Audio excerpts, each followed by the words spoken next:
Hi, I'm Mark Robinson. I'm the Executive Director of the Center for Creative Conflict Resolution and the author of Just Conflict, Transformation Through Resolution. Part of what we do at the center is we argue in favor of addressing conflict. I'm very clear that the best way that we can improve the quality of our lives, of our relationships with others certainly, but in our relationship with ourselves as well, is to lean into and to resolve the conflicts that arise in our lives. And we live in a society that is quite vividly conflict phobic. We're afraid of conflict. We're afraid that if we lean into it, we're just going to make it worse. We've all had experiences at some point of having talked through with someone some issue that had arisen between us, and we ended up getting to a place where we actually improved the quality of the relationship. Almost everyone has had that experience.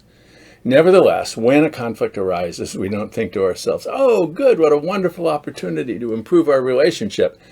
No, we flinch, we back off, because we don't believe, or at least we certainly don't trust, that this time we're going to be able to come to resolution. And we don't trust it because in so many instances, conflicts have arisen and we have not been able to resolve them. And in fact, sometimes I've talked to folks and say, I've done everything, I've tried everything. And I'll say, well, did you try standing on your head in the corner? And they said, well, no, what good would that do? I said, okay, so you've only tried the things that you already thought would help. You haven't tried all of the things that you might do. So the first thing that we can do to improve the chances that we're going to be able to resolve conflict is to recognize what are the things we already do that we have reason to know don't work.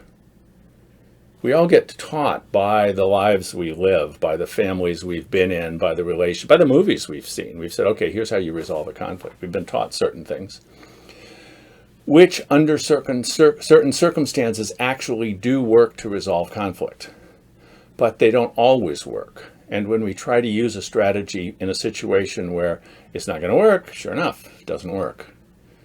So I want to suggest to you that there are four things in general. There are four categories of things that we've been taught to do, which sometimes work, but unless we're in exactly that situation, it's not going to work this time.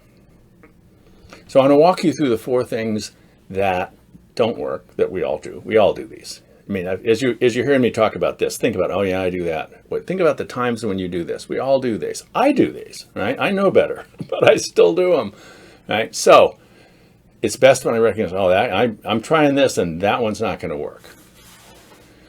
So let's look at these. There are four things that we do, and there's this one thing that we can do that actually will work reliably. But let's start with the things that don't work. The first thing that doesn't work is that we want to just ignore it. It's like water off a duck's back. This is no big deal. I'm not going to let it bother me. And it doesn't go away, right? Now, it is true that sometimes right now is not a particularly good time to deal with it. And so waiting can be very helpful. And it's entirely possible that while I'm waiting, something shifts, and so we don't really have to talk about it, right? But ignoring it was not what made it go away. Something else intervened. And if it keeps coming up, then at some point we're going to have to deal with it, right? Okay, but I don't want to fight. I don't want to deal with it because, sometimes while I waited, it got worse. So don't wait. Deal with it as soon as you recognize that it's a problem. Okay, but I don't want to deal with it because if I deal with it, it's likely to turn into a fight. Many of us have relationships in which when we try to talk about something that's really significant, part of what happens is that we end up making each other bad or lose. We're going to make each other wrong in this situation, right? So I do want to be assertive. I do want to show up as somebody who doesn't get pushed around, but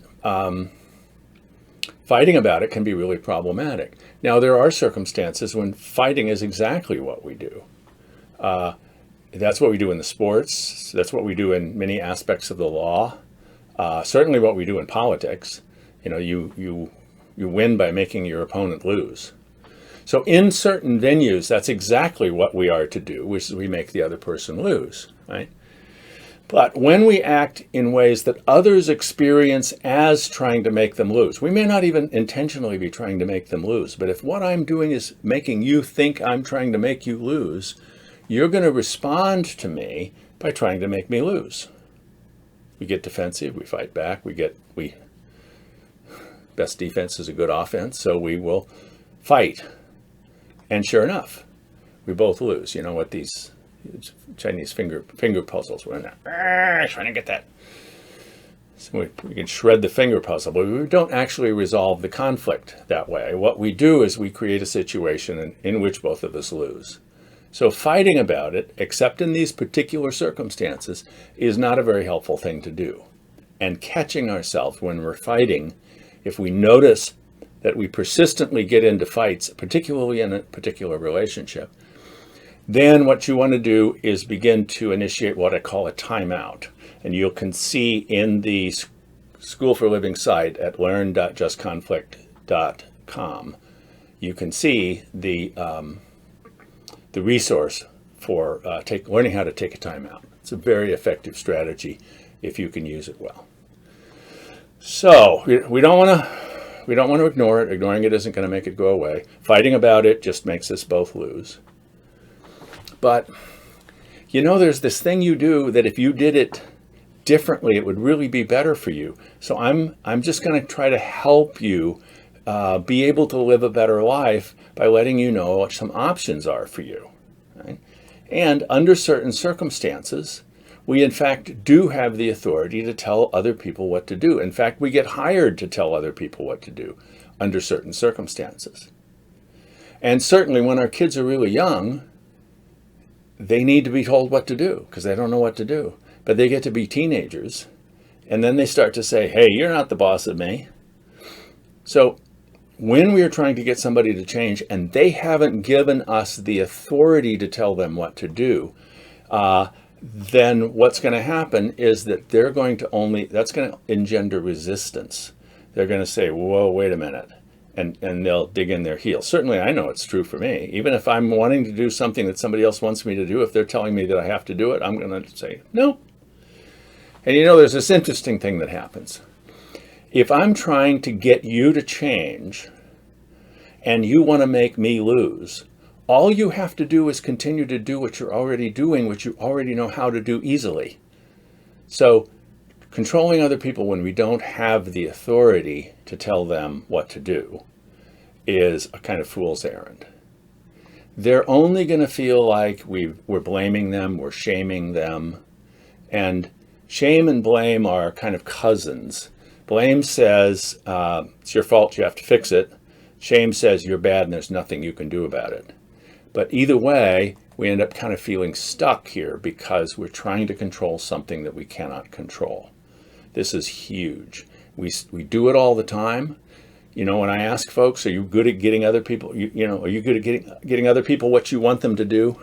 Every once in a while, somebody will say, yeah, I'm really good at it. And I say, okay, well, that's the problem. Most of us know that we cannot control other people's behavior. And that knowledge does not stop us from trying to control each other's behavior. So ignoring it doesn't make it go away. Fighting about it just means we both lose. Controlling others engenders their resistance, and so it makes it less likely that we're going to fix things because they didn't give me the authority to tell them what to do. So I know what I'll do. I'll do everything for you. I'll make you happy and make sure that I satisfy what you need, and then you're going to be so grateful for me that you're going to turn around and you're going to create what it is that I need. Right? I'm going to caretake, right? Because I've been told all my life, don't be selfish, put others first. So I'm going to put you first so that then you'll respond by putting me first. There certainly are circumstances in which it is our job to set aside our own needs on behalf of somebody else. If I'm caring for a small child, certain kinds of jobs, what I need is not primary at the moment because I'm in a relationship with someone else in which it's my responsibility to create what they need. Right? So in those circumstances, yeah, my job is to be a caretaker. But sometimes I don't know what somebody else needs. I may think I know what they need. I may project onto them what I would need if I were in that situation, but I don't necessarily know what they need. And if I'm busy taking care of somebody else, who's taking care of me? Nobody. Which means that I'm not getting what I need. Now, it turns out that the opposite of being self-centered, of being selfish, is not, it's not being centered in, it's not being centered in the other. It's about being centered in myself. When I'm centered in me, this is like anytime if you've ever taken a martial arts class, one of the things you know is that the first thing you learn is not a punch or a parry or something like that. The first thing you learn is how to stand in such a way that you know where your center is and you're in your center. And when you're centered, it becomes very hard for somebody to push you over. So what I'm suggesting here is a kind of relational Aikido, where you're centered in yourself, not knowing what other people are going to throw at you. You can't control what other people are going to do. But when we are centered in ourselves, creating what we need, we stand a much better chance of not only creating what we need, but creating what others need. All right. So how do we do that? What does that look like? I'm suggesting to you a new way of being. That is, this is not just a little incremental change. This is a paradigm shift in how it is that we show up in our relationships with each other. So we're going to create what we need in the context of the relationship. So I'm going to move into the relationship and create what I need there as a quality that I can move toward rather than as an event or a strategy. We're talking about a quality here. So when I know what we can do, which will move us toward, what I can do, it will move me towards that quality. Then I have a kind of power. I'm centered in myself. I'm moving towards what it is that I need. And I show up in a manner such that I'm speaking the truth in a helpful way, allowing others to benefit from my courage and honesty, and not expecting them to change in any way. I had a conversation just earlier today with a guy whose marriage is in trouble. And he's aware that they don't actually trust each other. Trust is a quality in the relationship that he needs more of. But he complains, he says, yeah, but she's doing things that make it so I can't trust her, right? So he's making her responsible for creating the trust in the relationship. Okay, so you're defining the problem in such a way that you're powerless. What I want to be able to do is to know what I need as a quality that I can move towards. So how do I move towards creating more trust in the relationship? Because one of the things I can be sure of, whether it's trust or appreciation or affection or support or safety or any one of hundreds of different qualities that might be present in a relationship, if they're missing for me, they're missing for the other too. And so the more I create that quality, the more the other gets it, which is a very generous thing to do. But if I'm really angry with them, I might say, well, they don't deserve this. I'm not going to take care of me, because if I take care of me, they're going to benefit and they don't deserve it. That's called cutting off your nose to spite your face. So there really are things that we can do when we speak the helpful truth that will move us towards what we need, but we can't do it because the other will thank us, because oftentimes they won't. They won't even like what we're doing, even though they benefit from it. So this requires us to be very generous. So it's a kind of, in Greek terms, kenosis. It's an emptying of oneself that creates a fullness. So this is a kind of spiritual practice, if you will. So I just want to suggest to you that you be aware of these 4 things that we all do. I don't know anybody who doesn't do these 4 from time to time. But to notice when you're doing it, am I doing this in the context of a situation in which this is actually going to move me towards what I need? Or do I need to take a paradigm shift here and move into a new way of being in which I speak the helpful truth? Now, if you want to search on my channel in YouTube, there is a 30-part series that I did on speaking the helpful truth. It's really very simple and almost impossible. So it took about 30. They're not long. They're like 5-minute videos, but check it out. And I encourage you to be self-aware when it comes to how you deal with conflict, because it really is true that all conflict can be resolved. Perhaps not in our lifetime, but when we are moving towards what we need, we become healthy organisms. That's what healthy means. Healthy organisms are ones that create or gather what they need. And so I want that for you, because if you get it, then I get it. And I'm very selfish when it comes to that. So good luck. Take care.